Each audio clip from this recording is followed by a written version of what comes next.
Is a dishwasher one of the appliances in your kitchen? My guess is the answer is yes. These days, they're almost a universal part of every household. But your parents or grandparents may not have been so fortunate. The first commercial dishwashers made for home use were unreliable, leaky, temperamental gadgets that most times created more work than they saved. In a nutshell, they didn't work. Until, that is, the dishwasher king came along. Sam Regenstrief had quite a track record. Born in Eastern Europe in about 1906, he moved to the United States with his family 2 years later. He studied at Indiana University, then transferred to the Baum School of Engineering in Milwaukee, staying there until the school folded. A series of jobs led him to Rex Manufacturing in Connorsville, Indiana, where he began to make his mark. Rex, a supplier of steel refrigerator cabinets, was in serious financial trouble. Sam turned the company around and by the age of 29 was running the show. Instead of just manufacturing refrigerator cabinets, he soon had Rex making complete refrigerators and selling them to, among others, Philco. He did such a good job, Philco bought Rex and made it a subsidiary with Sam as president.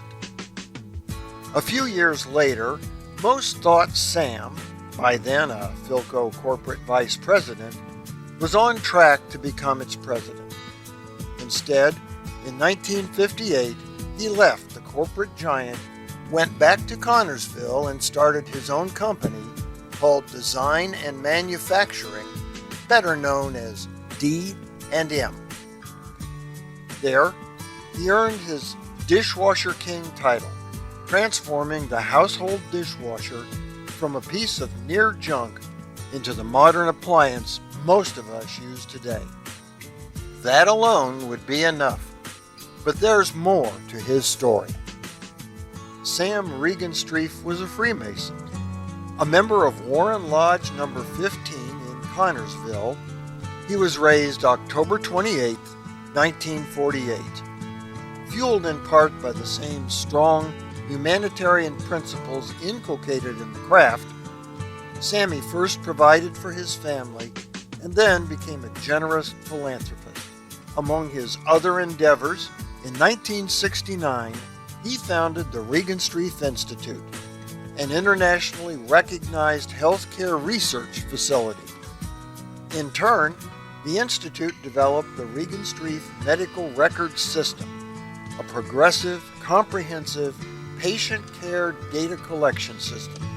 For this, he has had numerous medical facilities named in his honor.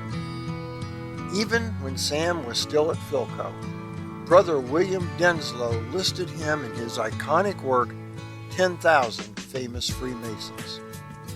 Brother Sam Regenstrief passed away January 17, 1988.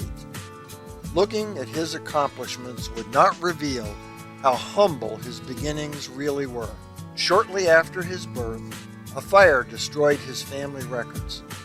He never knew what his birthday was, and remarkably, he was never sure where he was born. His family said Romania. Sam himself once wrote he was born in Austria. Throughout his life, he proved those things really don't matter that much. The cliche is true. It's not where you start out, but where you end up. Sam valued his employees highly and maintained a good working relationship with them, including my father. You see, in 1969, he bought the company where my dad worked and served as a corporate officer. He was always warm and congenial with my dad, who called him Sammy. Me? I called him Mr. Regenstrief.